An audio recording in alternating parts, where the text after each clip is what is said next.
especially low-income Americans, will be helped so greatly. In addition, Pfizer is agreeing to provide some of their most popular current medications to all consumers at heavily discounted prices of anywhere between 50 and even 100%, and that's off the price. And in some cases, even more than that. These drugs will be available for direct purchase online at a website operated by the federal government. We're also announcing that moving forward, all new medications introduced by Pfizer to the American market will be sold at the reduced most favored nation cost. So we'll be paying essentially what other countries are paying, who have been much lower, much lower for many, many years. Furthermore, Pfizer will invest $70 billion to reshore domestic manufacturing facilities. In other words, they're going to bring a lot of their facilities to make their drugs and make what they make, their product. They're going to make it in the United States. I appreciate that $70 billion investment and fund research and development right here in America. We're working with other major pharmaceutical companies to secure similar agreements. Everyone understands that the status quo where Americans pay more for drugs, prescription drugs, and they pay more than foreign countries who take advantage of us in many other ways, although not so many anymore. I think we've pretty well got that stopped, right? I think so. We've stopped that, but they took advantage of a lot of other precedents, that I can tell you. But we're making this pay to be very unacceptable, what they've done in the past. That's why my administration is also taking historic action to investigate the unfair and discriminatory trade practices of other countries that extort our pharmaceutical makers to shift costs onto the American consumer. They say, no, give us a price, a very low price, and just charge the American consumer, charge it to the U.S. The United States is done subsidizing the health care of the rest of the world. It's a big thing. I can't tell you how big this is. And I was all set to go on a first term, but then you had the COVID, and we had to focus on that. But I said, I want to get back here, because you're talking about 14, 15, 1,600% reductions in some cases. But by taking this bold step, we're ending the era of global price gouging at the expense of American families, and we're making America healthy again, which is our little theme for the people behind me. And I want to just ask Secretary Kennedy to come up, and we'll start, and we'll go through it with Oz and Klopp and Bourla and McCary, and we'll go through it, and if you have any questions. But this is a really big announcement. This is something that most people said was not doable. And other countries are going along because we told them that if you don't go along, they didn't have to go along, but if they didn't go along, we were going to put extra tariffs on those countries, and we were going to charge them the amount of money that they should be paying for the reduction in costs. So I think we had a pretty good negotiating position. So Bobby, I'd like you to speak about this, and what a great job, and thank you very much.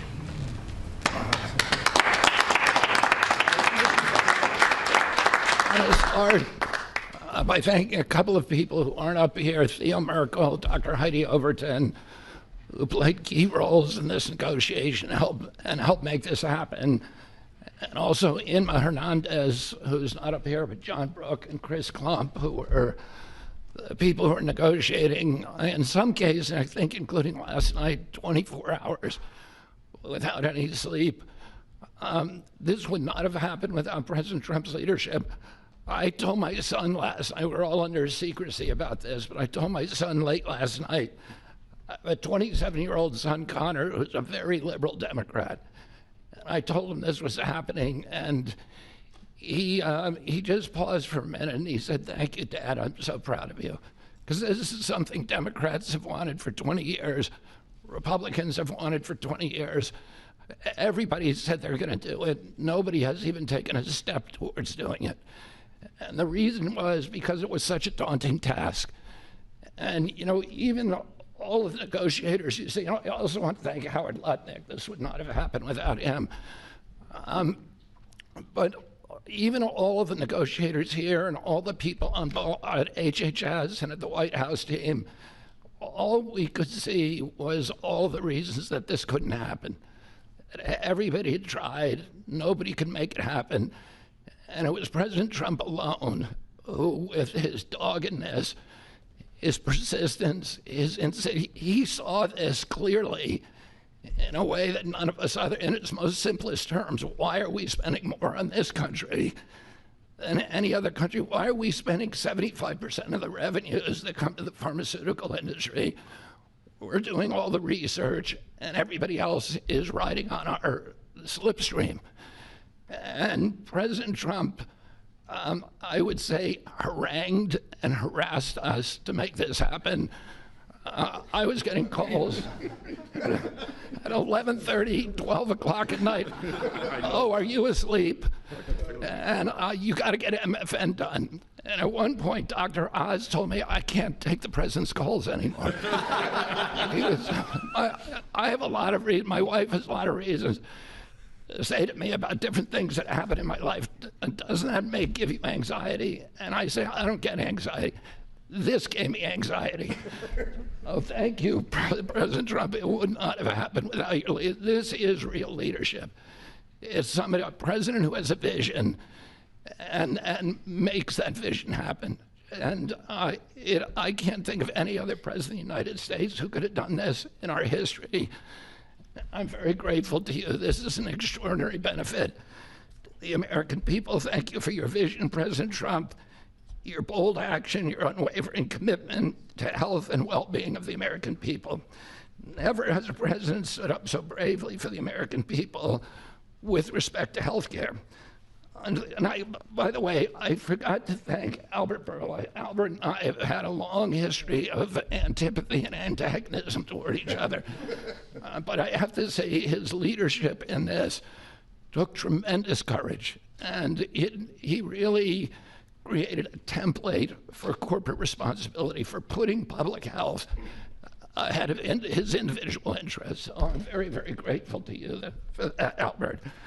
Under the leadership of President Trump, the U.S. government is now acting as a tough negotiator on behalf of the American people. Today is about fairness, it's about equality, it's about giving hope to those who are trying to stay healthy, who are managing illness, and who are fighting for their lives. We refuse to make the most vulnerable citizens continue to pay an unthinkable price for the world's pharmaceutical breakthroughs, which we pay for. This policy is a shield for the chronically ill who have carried the burden of high drug costs for far too long. It's a signal to every American family that we're finally putting their health and financial security first. And it sets a new standard, one that says we won't write blank checks to the drug industry any longer. No family should ever be forced to choose between filling a prescription and putting food on the table. Americans should not be gouged paying 300 or 400 or 1,000% more than people in other countries for the exact same drug, many times manufactured in the same factory in New Jersey and sold in Great Britain for 1/10 the price that it's being sold for here. This week, and I was with some friends up in Martha's Vineyard, and an old friend, one of my oldest friends, his wife and daughter have a chronic disease. And that chronic disease last year cost $150,000 to treat. And the mother had to choose whether she was going to take that money and spend it on her or her daughter. And she spent it on her daughter. So she had to make that choice. It's a choice that no mother should have to make. We did a roundtable recently on drug prices. One patient spent more than $180,000 on one drug. One cashed in all of her savings and worked 3 jobs to make ends meet. One almost quit her job and moved to Germany to get the drug cheaper. Some looked at getting the drug on unsafe secondary markets because they could not afford it through the legitimate markets. Today, we begin to right that ship. For the mother trying to help her child get better, for a grandmother at the pharmacy counter, and for millions of Americans who want to restore their health. Today is about another promise made by President Trump and another promise kept by President Trump to the American people. And it's only just the beginning. This is all thanks to your unwavering leadership, Mr. President. Thank you. Thank you very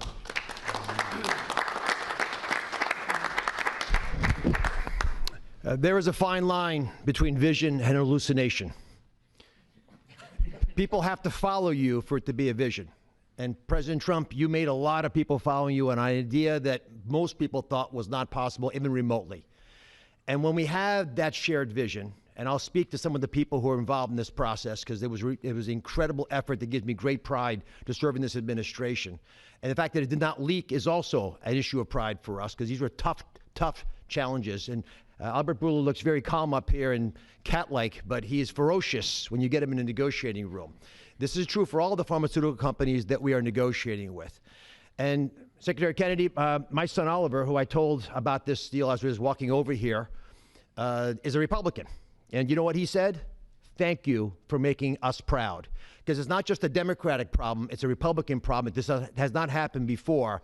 And it took a crusader like President Trump, with the support of Secretary Kennedy, Secretary Lutnick, I see the vice presidents here as well, just unwavering, dogged pursuit of change. And now I have to admit that I know the president has me on speed dial. And most of the time when he would call me, as Secretary Kennedy alluded to, it was about MFN. And he always had reasons why we needed to go faster and why people were being hurt today because we're allowing the kinds of pricing that had been tolerated for so many decades in America. The time of the day didn't matter, the day of the week didn't matter, and that's how the president was functioning. This was such an important part of what he saw as his legacy, which is why it brings such pride to all of us up here and many others to deliver it. And the laser focus that the president had on this, which he shared with me the day that I was nominated, that he nominated me for this position and has reminded me frequently since, made it a top priority for us as well at CMS. Now, to do this, you have to have tactics, not just vision, but tactics. And the first tactic the president shared was to introduce me to Albert Bourla. He took us to dinner with Secretary Kennedy, and he argued, and he's a great deal maker, as you know, that if you're going to make a deal of this scope, of this nature, you need trust. So the president lit the kindling, he got the embers going, but he needed us to nurture that beginning of a fire so they would blaze into what today we can announce as the grand deal, one of the greatest ever, certainly in the space of pharmaceuticals. I gained to respect Albert, and I'll tell you why in particular. It was because he recognized the dangerous problems facing so many Americans, that they had to choose between taking medications prescribed by their doctor that could be life-saving or shopping at the grocery store, paying for their kids a fundamentally important need that would be squeezed out because they couldn't compromise on drugs, or often worse, they compromise on the drugs. 1/3 of all prescriptions are not filled in the pharmacy because of this. We talked through the winter. We talked through the spring. We talked through the summer. And we got nowhere. We stalled.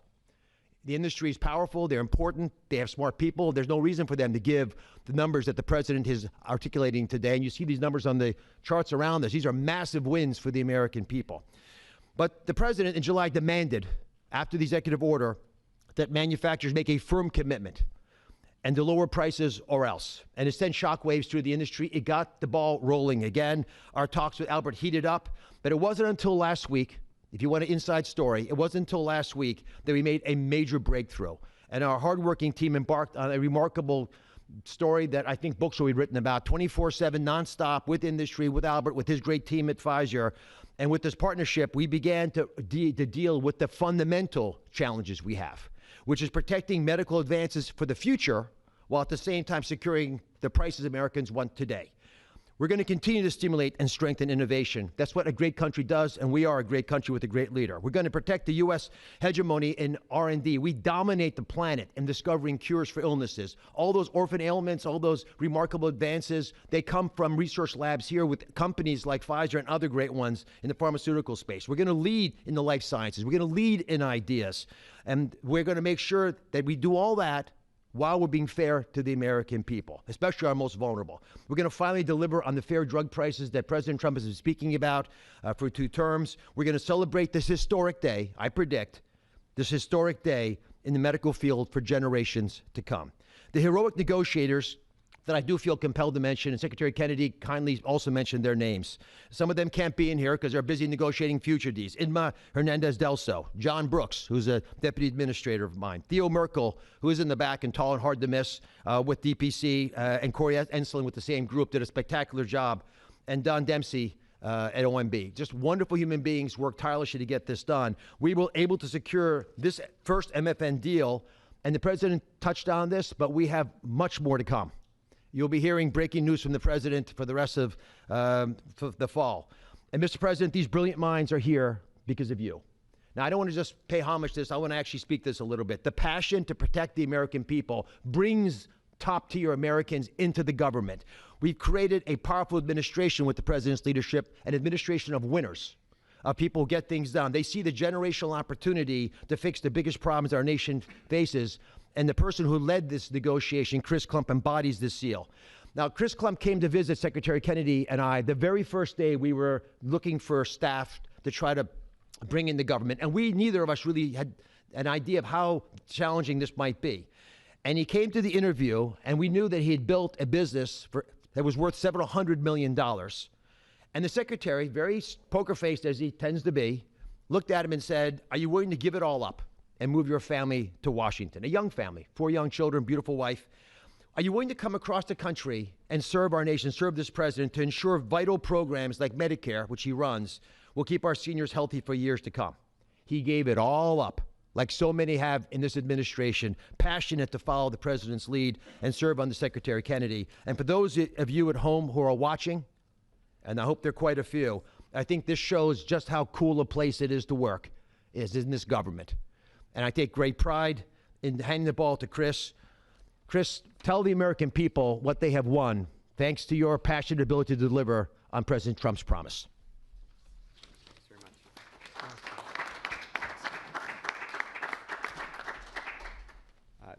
Thank you, Mr. President. You have enabled something that as recently as last night, nearly everyone has said was impossible. And Secretary Kennedy and Administrator Oz, thank you for having trust in us as a negotiating team to drive this forward on behalf of the American people. It is an absolute honor and privilege. And Mr. Bourla, to you and to the team at Pfizer, you have taken a step that I think few appreciate, requires a level of courage to change something that for decades administrations have tried. And there was no incentive rationally for you to do, and yet you've done it because you recognize the opportunity to align your economic interest with the social interest of the American people, and we are grateful. Today is historic, as has been discussed. This is a major win in the battle for affordable health care and affordable drugs. As the president said, on average, we pay nearly 3 times what the rest of the wealthy world pays for branded pharmaceuticals. And yet we drive more than 50% of global R&D, 50% of revenues, nearly 70% of profits. It's unjust, it's morally unjust. And when this happens, we stifle innovation and we limit access for the most vulnerable people across the planet and in America who need these medications. And so the president directed us to make deals. That's what he does, and it's what we do. And all great deals, and this is a great deal, are rooted in principles. And this deal was rooted in the principle of fairness. Now, the president could have directed us to go to the poorest country on the planet and find the cheapest price for every single drug and bring that back to the United States and use the might of the government to insist that that's the price we pay. And that might have worked, actually, for just a little bit. But very quickly, it would have utterly destroyed innovation in pharmaceuticals. It would have destroyed American primacy in building life-saving medications. There are nearly 20,000 known diseases on the planet. We have treatments or cures for far fewer than 10% of them. So that would have been a bad strategy, and it would have limited access to those who need those medications the most. But he didn't call for that. He didn't call for 50% lower than the lowest price on the planet. What he called for was fairness. And that's a powerful principle, because we all grow up wanting to be on the right side of fair. And it allowed us to do what has not been done before, which is to call on manufacturers and ask them to be fair, and allows us to go to countries and ask them to pay their fair share in the battle against global disease. And that is the unlock for this great deal. Now, it's my privilege to talk just for a few minutes about the details of the deal. First, let's start with the definition of MFN. What do we mean by that? This is not made-up list prices that have often been quoted in prior administrations, stuffed with fees and rebates. We're talking about we start at net prices, after fees, after rebates, the prices people actually pay here, the prices people actually pay in other wealthy countries. We then index to a basket of countries, wealthy countries, across the world. And we go drug by drug, and we look for the lowest price, and that becomes the starting point for what an MFN price is in the United States.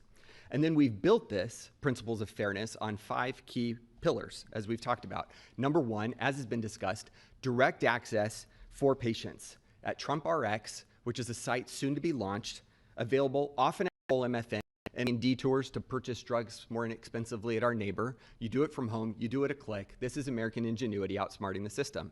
Number two, the president was very clear to us and directed us to ensure that we secured the lowest prices for the most vulnerable Americans, those who are served by Medicaid. So we focused there first. So Pfizer will be putting virtually all of its portfolio of drugs at MFN prices available to Medicaid in the near future. This safeguards the program. This ensures that this program lives as a lifeline without undue burden on the taxpayer for those who need it most, for our vulnerable Americans whom we are charged morally to care for. The third principle is about future-proofing fairness. This is the idea that Pfizer has committed, as are other manufacturers, that they will not launch a new drug for commercial, Medicare, Medicaid, or cash pay markets at a price that is higher than the other wealthy world. Now, they are free to price their drugs wherever they want. These are not price caps. These are not price controls. They can price however they'd like. We're simply asking them, and they are committing not to undercut us in other countries. This is an essential principle. This allows us to retrain other countries to appropriately value innovation for their citizens, to appropriately understand what fair share means, to contribute global R&D. This allows us not to compromise access for those who need it most. And this is a powerful commitment. The fourth principle is around shared savings. As our commerce colleagues and as our US trade representative colleagues succeed in encouraging other countries to pay more for existing medications, a portion of that will go to fund additional R&D.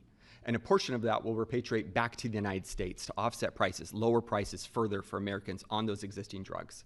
And the fifth principle, as discussed, with hats off to Secretary Lutnick and Ambassador Jameson Greer from US Trade, is about Pfizer committing to onshore 100% of the value of all imports that it currently imports to the United States, thus ensuring that we seal our great American resurgence.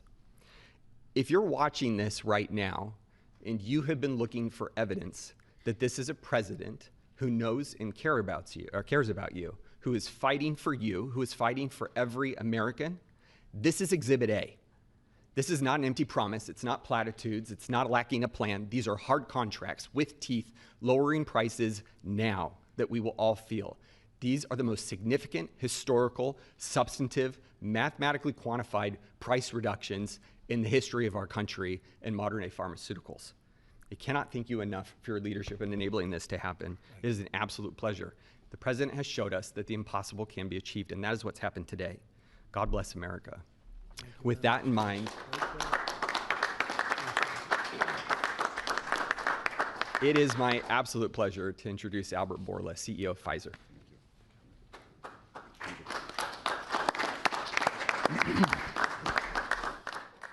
Mr. President, what an honor to be here today in this office to announce a landmark agreement. I think it's an historic day. Is this the coolest office? He has a beautiful office, but the Oval is the coolest, right? What do you think? I think by far. And I have seen other presidents' offices. There's nothing like that. Yeah, it's good office. Yeah. So it's an historic day because I think today we are turning the tide and we are reversing an unfair situation. For years, other rich nations refused to pay the fair share for the medical innovation. And as a result, Americans had to assume disproportional cost on their shoulders. This situation, we all knew, is not sustainable. This situation is a situation that many wanted to change, but no one could. This is changing today with this agreement. In July, the president sent to me and other heads of pharmaceutical companies a letter. And over there, he articulated 4 specific requests. These requests, it was obvious to us, were designed to lower drug cost in the America in different ways, each one of them. And altogether, holistically, to have synergistic effect in the impact that that will have in the US healthcare cost and patients. With this deal that we signed today, we satisfied all 4 of President's requests, all 4. The big winner of this deal clearly will be the American patient. There is no doubt about it. They are the ones that will see significant impact in their ability to buy medicines. But I would argue that it is not the only winner. I think who else is a winner here? It is American innovation and American economy. In our industry, we had two major overhangs that have substantially reduced our valuations and create concerns for us in our ability to invest. We are addressing both of them right now, and I will speak about them. The first one was the uncertainty of tariffs. Because President is absolutely right. Tariffs is the most powerful tool to motivate behaviors, Mr. President, and clearly motivated ours, right? So, by this agreement that we did, we commit to onshore the production of our medicines that are consumed in the US and are made outside the US. And for that, we are ready to unleash our investment portfolio in this country. And the President graciously gave us a 3 years grace period that we will not be subject to the 232 tariffs, as long as, of course, we move the products here. That's one. The second overhang in our industry was this uncertainty. What will happen with the framework of pricing in the country, vesting in the pharmaceutical industry, which resulted in significant reduction of our multiples. Actually, our multiples are at historical low. Well, now we have clarity about what is the framework for the US pricing. Read the letter of President Trump, read the 4 points, and this is the framework. And we will abide to that, and going forward, this is how things will be priced in the US and abroad. We are ready to invest, as the President also mentioned, $70 billion in the next few years from Pfizer in manufacturing and research in America alone. I really think this is an historical moment because also I can put that behind us and focus on the things that I want to spend my time, cancer treatments, to bring better obesity medicines, to bring better vaccines, to bring things that people value. And thank you for allowing us to do that. I want to thank Secretary Kennedy. I want to thank Secretary Latnik. Your leadership helped us to pull that together. You are the mastermind of everything, and without the brilliant way that you designed the whole thing, we wouldn't be able to make it happen. Blessings. But you were even more brilliant because you had someone in your team that he was the driving force behind everything. And I don't have words to thank you for your integrity. And it is what you have said. We created trust from day one. And that was the most important thing that allowed us to be able to pull very difficult negotiations. Of course, also I want to thank the US trade representative, who is also heavily engaged. And he's probably the first trade representative that I have seen that cares about our industry and cares to do something about unfair situations out there, but more than anyone else. Mr. President, I want to thank you, very much. For your leadership and, frankly, for your friendship. Thank you. Thank you. Albert, thank you very much. Great job. Great job. Thank you, Mr. President. The growth of drug spending, that is, the increase in drug pricing, is the fastest and biggest increasing area of healthcare spending. So today's announcement has incredible implications for healthcare spending in the United States. And today marks the beginning of the end of the great American ripoff. And it also marks the beginning and the end of a great American tragedy, something I've seen as a physician at the bedside. Patients getting spun up into a financial rage, doing GoFundMe campaigns online, sending repeat reminders, asking people to donate, getting their churches to pass the offering plate from pew to pew, Sunday after Sunday, to try to get enough money to pay for a drug in the United States, a drug that's 5 or 10 times more expensive than the same drug in France or Germany or the UK. People get spun up, and it's a tragedy. Having cancer is hard enough. Getting spun up into a financial rage in order to try to get the money to pay for treatment makes it so much harder. 37% of people who go through cancer care say in the end that the financial toxicity makes them want to avoid or delay care in the future. That is, they're done with it. They're done with the system. That's how toxic financial toxicity can be. And for what? For what? So the U.S. can finance the R&D of the world? Well, that ends today, thanks to President Trump. So we want to see R&D. We want to see American pharmaceutical companies thrive. We want to see pharmaceutical companies that do business and manufacture in the United States thrive. At the FDA, we're doing our part. If you're going to equalize your price to that of other wealthy countries, we're not talking about Zimbabwe. We're talking about Germany, France, UK, Japan, other wealthy countries, the OECD countries. If you equalize your price, then we're going to put your future applications at the front of the line.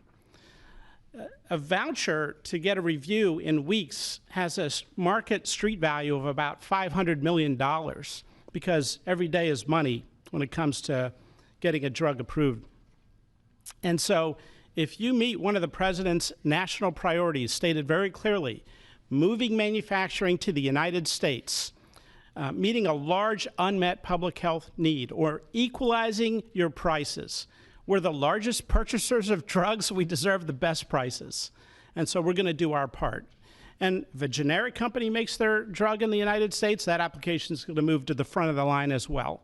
And if you're going to build a plant in the United States, our FDA inspectors will walk through that plant during the construction phase, something never done before, so that it's ready on day one. So thank you, Mr. President, for your leadership. They said it couldn't be done, and here we are. Thank you. Chris, you may want to go up and just show one of the boards about how quickly the prices come down. And these are small examples. We're going to have it over 1,000% in some cases. You'll see that during the week. But we just picked out 4 at random, and you see the kind of numbers. Bobby and maybe Albert, good.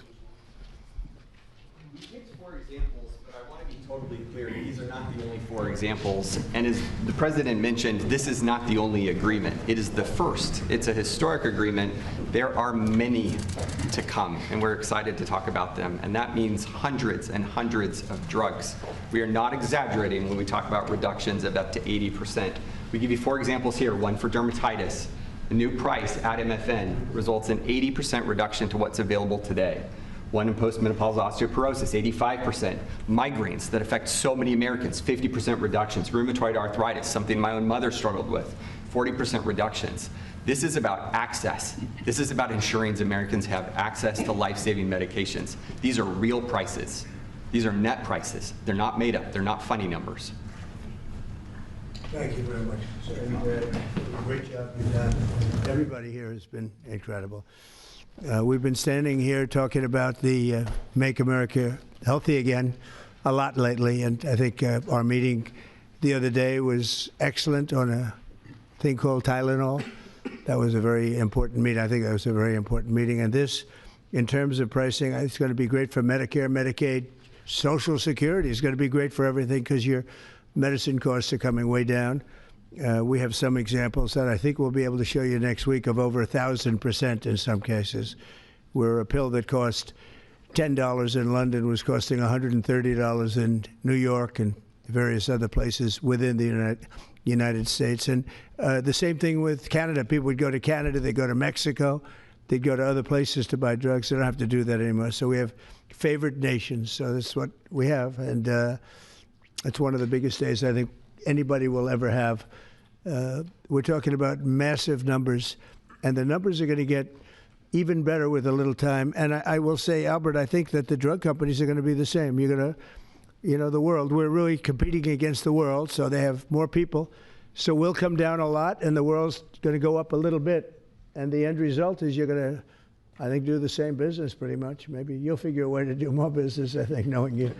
But I think the drug companies, we're going to come down a lot, the U.S. The U.S. will come down a lot. But the world, many more people, is going to go up a little bit. And it equalized, and it's a great tribute. And I want to thank everybody up here. J.D., thank you for all of your help, too, and Howard, great, really great job. Thank you all very much. Do you have any questions? How about we focus on this? It's so big, let's focus on this. Mr. President, please give us a timeline. Yeah, Mr. President, first of all, this kind of goes along with your America First campaign promises with lowering health care costs. On a day that it seems like we're going into a government shutdown led by Democrats on the premise of providing health benefits to illegals, this seems to, your move here is a stark contrast to that. Could the same principles that you did today apply to health insurance, to maybe lower the cost of health insurance? Many Americans are kind of struggling with that. We're working on just that, little different group, but we're working on just that. It could, I don't know to this extent. You know, we have a pill, one pill in particular we're going to show you next week. It sells for $10 in other countries and $137 in the U.S. And that's coming down now to probably $15 or $18. They'll go up to 18. I think that's pretty much right, Albert. It's not you, but they'll go up to 18 and we'll come down from 135 or whatever down to 18. I mean, that's a massive number. Remember, I was the one that held a news conference because I lowered drug prices by 1/4%. I think it was 1/8 of 1%, but it was the only one in 28 years that brought drug prices down for the year. But it was a very small number. Now we're talking about, you're going to see one over 1,000%. Look at these numbers. So, and this has a big impact, even on the discussion that we'll have with Chuck Schumer, who was here yesterday, along with a very nice gentleman who I didn't really know. You know who I'm talking about. The two of them came and we had a good discussion, and we're going to see what happens. We're going to see what happens, but this has a huge impact on that because these numbers are going to bring Medicaid. We talk about Obamacare. Obamacare is a failure. Obamacare is not good. It's not. It's there, but relative to other health care programs, it's in the lower 20%. It's not good. And I asked the Democrat representatives, what do you think about coming up with a better health care? This actually allows you to do that because the cost of prescription medicine is a big, I guess, a very big, more than 50% the cost of what we're talking about. So we might be able to do something like that. This is one of the biggest news conferences from a medical standpoint that I think has ever been had by any administration. Yeah, please. I'm curious, where are the other companies other than Pfizer? Are you expecting them to come on later? They're all with us. And I was honored to have Albert be the first. He's done a fantastic job with, as you know, with the COVID. He did a fantastic job with a lot of things. He's a leader, and Pfizer is right at the top. You know, it's there. Eli Lilly has been fantastic also, your friend, my friend. And they're all coming in over the next week. We're making deals with all of them. And I said, if we don't make a deal, then we're going to tariff them an extra 5, 6, 7, 8%, whatever the difference is, and we'll take it that way. So we took away the advantage by the fact that we have tariffs. We took away the advantage that they would have of just saying no, and we couldn't do anything about it. If they do that, what we do is we'd put a tariff on them of an equivalent amount, and we take it that way. And nobody wants to play that game. So they're going to be, they're all going to be good. We didn't have to mention that to Albert. Well, maybe I whispered it to him very slightly, you know. We had to give ourselves a little bit of an advantage. But no, but the tariffs played a big role because they know that's what's going to happen. President Trump. You mentioned the tariff, the exemption of the 232s, but can you share a timeline for when we can expect the results of that 232 investigation? Let Howard answer that question, please. Sure. So while we're negotiating with these companies, we're going to let them play out and finish these negotiations because they are the most important thing to the American people. So we are standing by, helping and working with them, but the driver of the 232 outcomes is our HHS team because, I mean, look what they've accomplished today. So we are on their side helping them, but that is the model that's going to drive. And you have to understand, Albert's spending $70 billion that he wouldn't be spending because of the tariffs, let's say, and other reasons. I think he liked the winner of November 5th, in all fairness, but because of the tariffs. And that wouldn't happen. He's not going to pay any tariffs because when he moves here, there are no tariffs. So he won't be paying tariffs. That's the beauty of it. If you move here, there are no tariffs. And We have over $17 trillion, Albert. You believe these numbers? So Biden had less than $1 trillion for 4 years. We have over $17 trillion for essentially 8 months. Pretty amazing. When will prices come down, Mr. President? When can America? Immediately. They're going to start coming down. Drug prices? Well, they'll be starting immediately.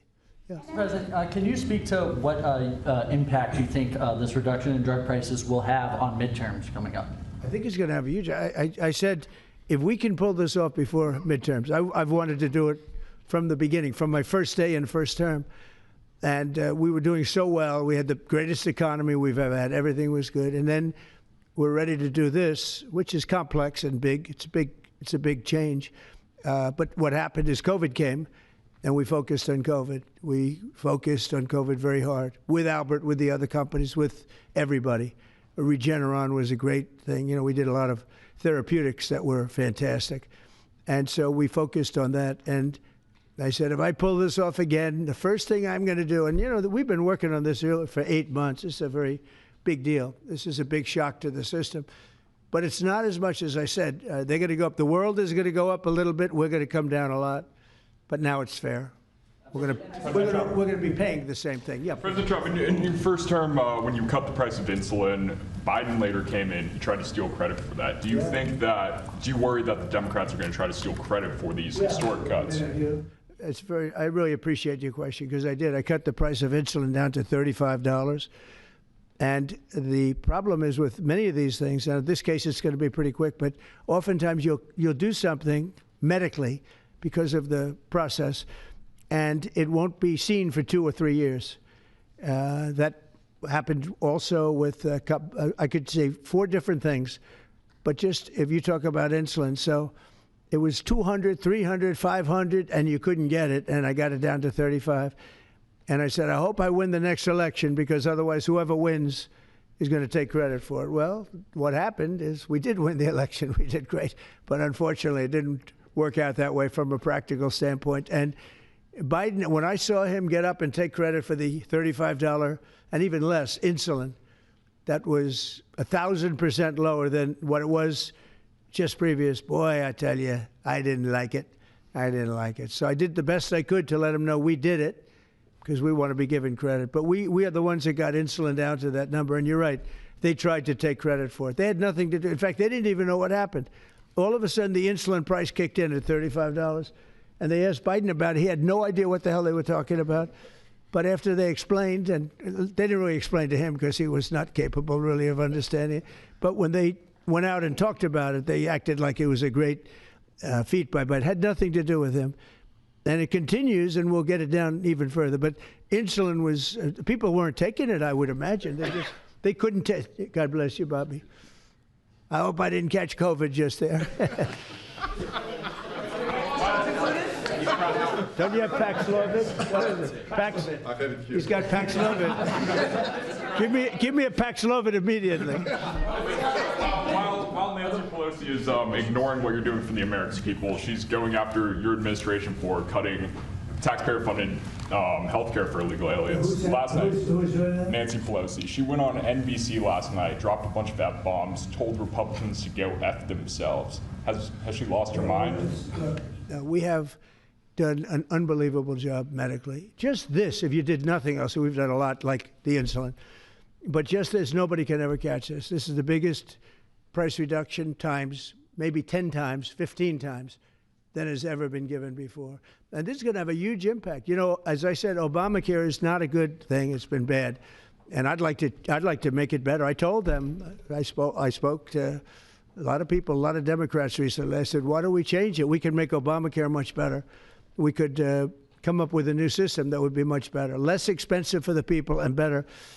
This is maybe the biggest breakthrough, because you know, when you're talking about the prescription drugs, that's a big part of it. So we're going to look. This is prescription, but we're going to be looking at that. We could come up and through this whole thing, you know, because I don't know, we'll probably have a shutdown, because one of the things they want to do is they want to give incredible Medicare, the Cadillac Medicare, to illegal immigrants.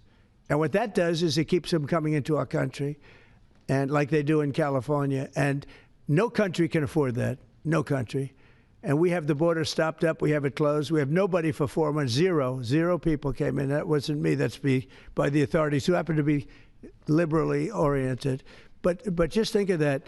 We have people offering health care to people all over the world that they can't afford to pay, and that's the Democrats. And what that does is it brings people into the country because they want to come in for the health care.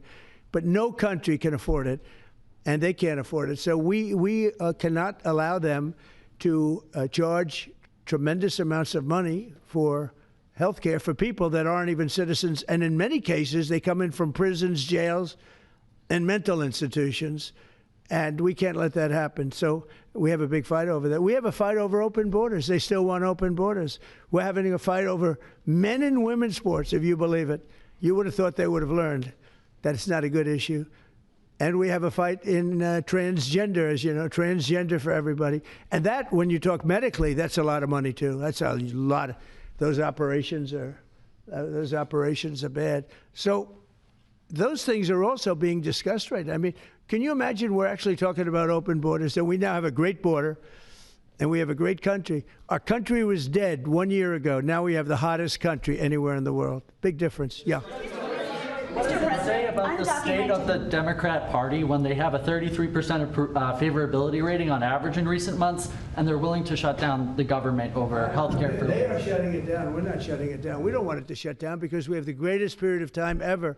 I told you, we have $17 trillion being invested, so the last person that wants it shut down is us. Now, with that being said, we can do things during the shutdown that are irreversible, that are bad for them and irreversible by them, like cutting vast numbers of people out, cutting things that they like, cutting programs that they like.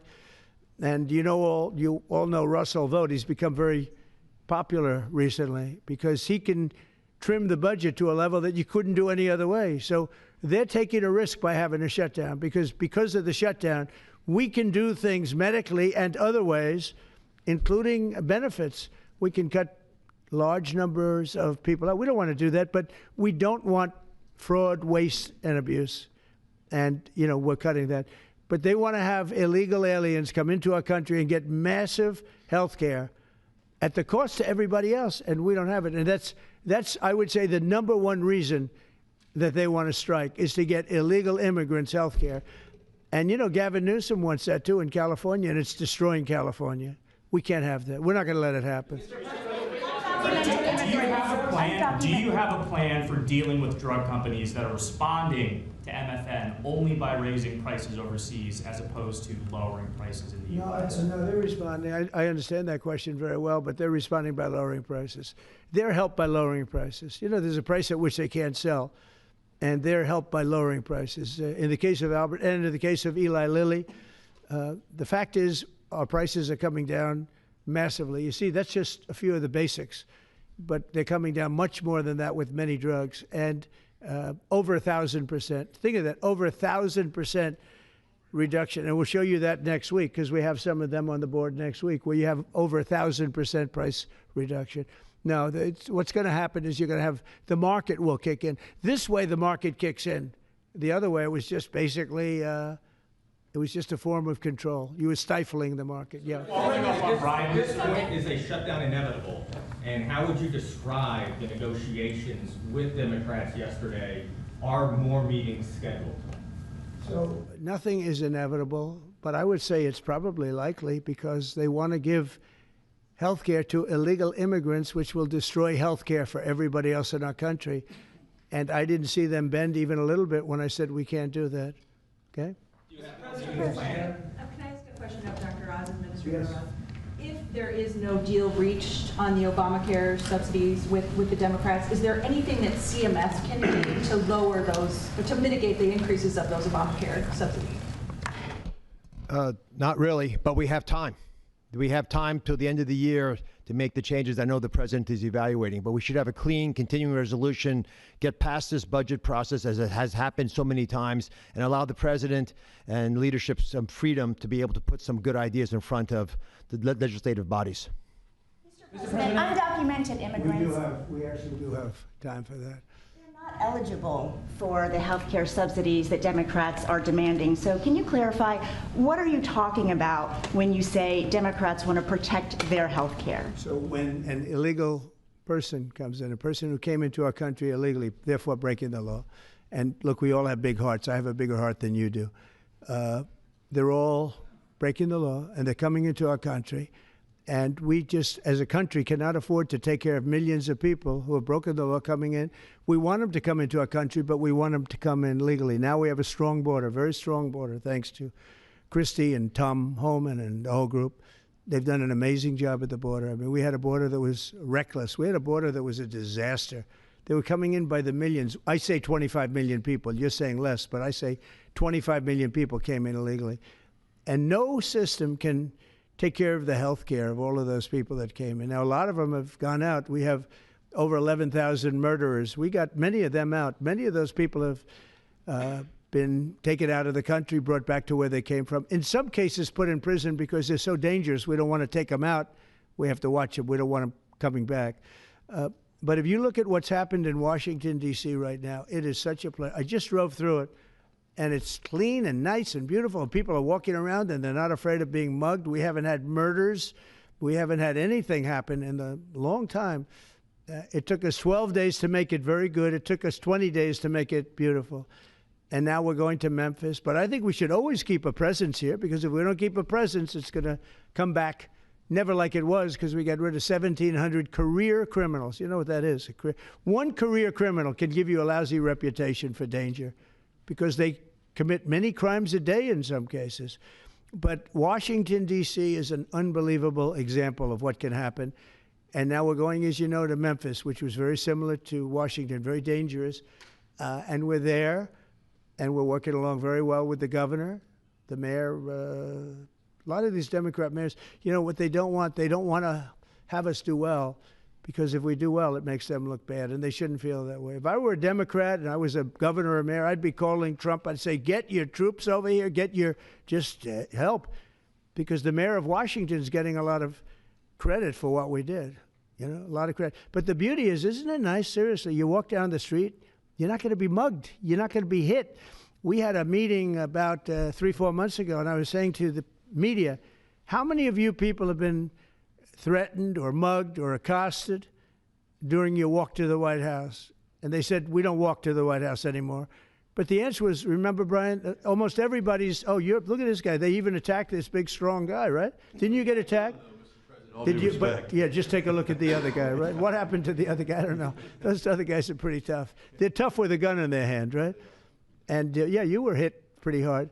But almost everybody was. And now, nobody. Anybody been accosted in the last 3 weeks? If I would have said that 6 months ago, half the hands would have been raised out. No, we have a very safe city now.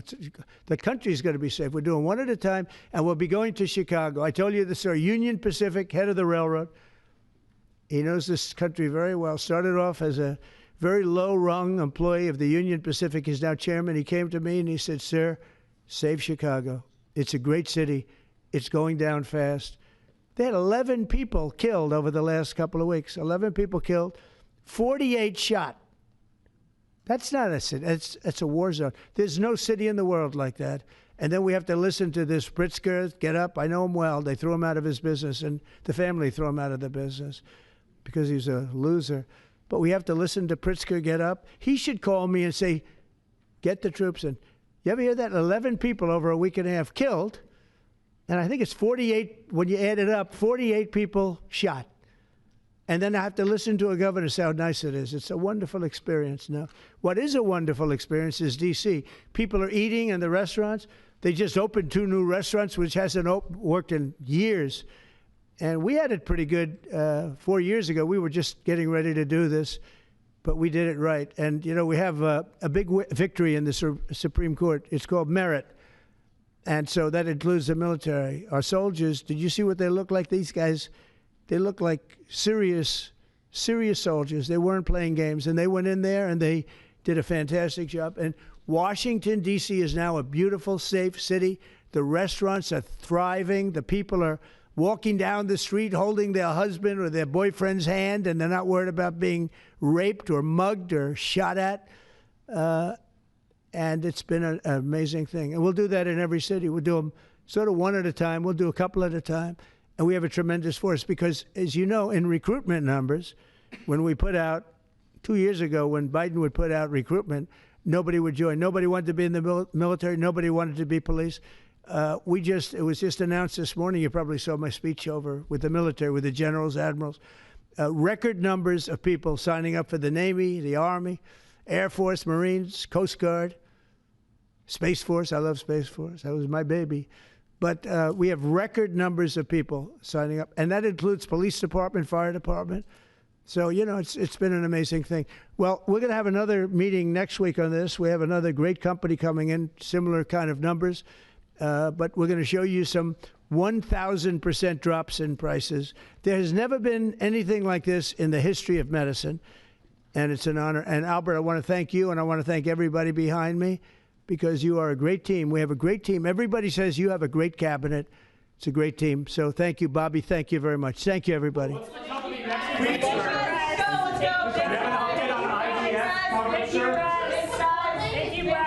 drugs?